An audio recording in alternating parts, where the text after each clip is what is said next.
ఒక women cricket ఆడాలంటే ఎట్లాంటి హార్డ్షిప్స్ ఫేస్ చేయాల్సి ఉంటుంది? ఇనీషియల్ ఫేస్లో ఉంటాయి కదా, ఓన్లీ ముళ్ళులే చూస్తాం ఆ రోజేసుకున్నవి. ఫేవరెట్స్ ఉంటారు, నా ఫ్రెండ్ కూతురు లేదా నా ఫ్రెండ్ కొడుకు, నా రిలేటివ్ వాళ్ళ హోటల్స్లో మనం వెళ్తాం. ఎక్కడ సీసీటీవీ ఉందో ఎవరికి తెలియదు, కెమెరాస్ ఎక్కడ పెడుతున్నారో తెలియదు. ఒక చిన్న అమ్మాయికి అంత అవేర్నెస్ ఉండదు. అమ్మాయిలకి ఎవ్రీ మంత్ మెన్స్ట్రువల్ సైకిల్ అని ఇలాంటి ప్రాబ్లమ్స్ అనేవి ఉంటాయి. మరి అలాంటి వాటిని మీరు ఎట్లా హ్యాండిల్ చేసేవాళ్ళు? బ్యాక్ సోర్ అయిపోద్ది, లెగ్స్ వీక్ అయిపోతాయి. మా మంచికే చెప్తున్నారు అని ప్లేయర్స్ ఎలా అయితే కోచ్ని ట్రస్ట్ చేస్తున్నారో ఆ ట్రస్ట్ కోచెస్లో కూడా ఉండాలి. జెన్యున్గా ఈ అమ్మాయికి బాగాలేదు ఈరోజు. As a whole Andhra cricket association women's cricket యొక్క డెవలప్మెంట్ కోసం ఏం చేస్తారు? Andhra You are the youngest to represent India and you are the first player from Andhra to represent India. ఆ టైంలో వన్ ఆఫ్ ద సెలెక్టర్ ఆంధ్రాకి. ఇప్పుడు ఈమె ఆడి ఏం చేస్తుంది?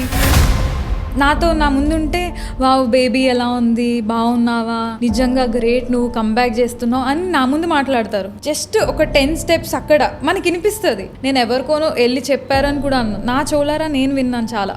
ఏం చేయడానికి బేబీని కనేసి ఇప్పుడు పాపం బేబీ సఫర్ అవుతుంది అన్న మాటలు చాలా ఉన్నాయి. ఇవి హాంట్ చేస్తే ఒక మదర్ని, వాళ్ళేమనుకుంటారు వీళ్ళేమనుకుంటారు. మారియా మాకు ఎలా డ్రీమ్ చేయాలి అని చెప్పింది.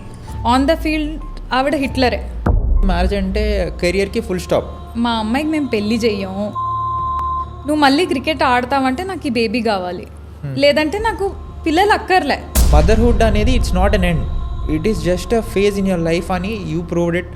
మీ వల్ల డెఫినెట్గా చాలామంది విమెన్ ఈ స్టేజ్లో ఉన్న వాళ్ళు దే విల్ గెట్ ఇన్స్పైర్డ్ అని నేను అనుకుంటున్నా. బాడీ షేమింగ్ ఎవరో చేయక్కర్లేదు. కొన్నిసార్లు నాకు నేను సూసైడ్ చేసుకోవాలనిపించేది. ట్రెడిషనల్ మెథడ్స్ని బ్రేక్ చేసి కొత్తగా చేస్తున్నారంటే ఆ ఫస్ట్ చేసిన పర్సన్స్కి చాలా స్ట్రగుల్ ఉంటుంది. అగెయిన్స్ట్ ఎవ్రీ వన్స్ బిలీవ్స్ వెళ్ళి చేయాలి. మీరు మెంటల్ హెల్త్ గురించి చెప్తున్నారు, మెన్స్లో కూడా వీ సా జొనాథన్ ట్రాట్ అవ్వచ్చు, గ్లెన్ మ్యాక్స్వెల్ అవ్వచ్చు, డిఫరెంట్ కైండ్ ఆఫ్ ప్లేయర్స్, రీసెంట్గా బెన్ స్టోక్స్ అవ్వచ్చు.